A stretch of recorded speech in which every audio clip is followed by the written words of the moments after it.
मोठी बातमी समजते, शिंदेच्या शिवसेनेचे आमदार चंद्रकांत पाटील आणि आपले ठिय्या आंदोलन खरं तर मागे घेतलेलं आहे।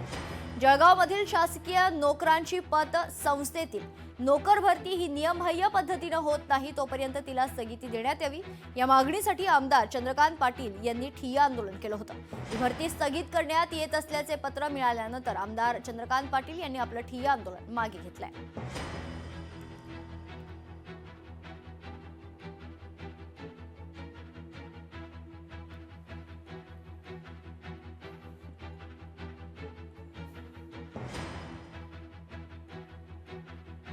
ते पदर त्या लोकांना डावलून जर भरती प्रक्रिया होत असेल तर मला असं वाटतं की समाजामध्ये याच्यामधून एक वेगळं वातावरण तयार होतं। म्हणून खऱ्या अर्थाने मी याची तक्रार केली।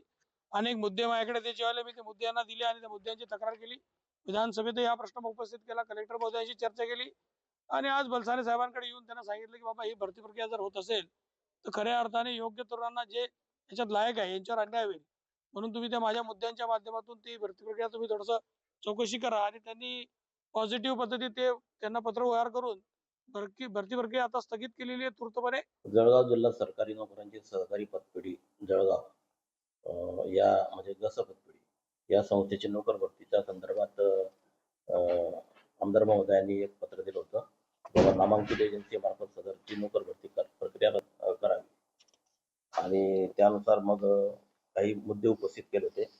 या सर्व मुद्द्यांचा कंप्लायन्स होईपर्यंत सदरची भरती प्रक्रिया स्थगित करण्याबाबतचं आज आम्ही पत्र दिलं नाही। त्या आरोपाची स्पष्टता माझ्याकडे नसल्यामुळे मी त्याच्यावर काही भाष्य करू।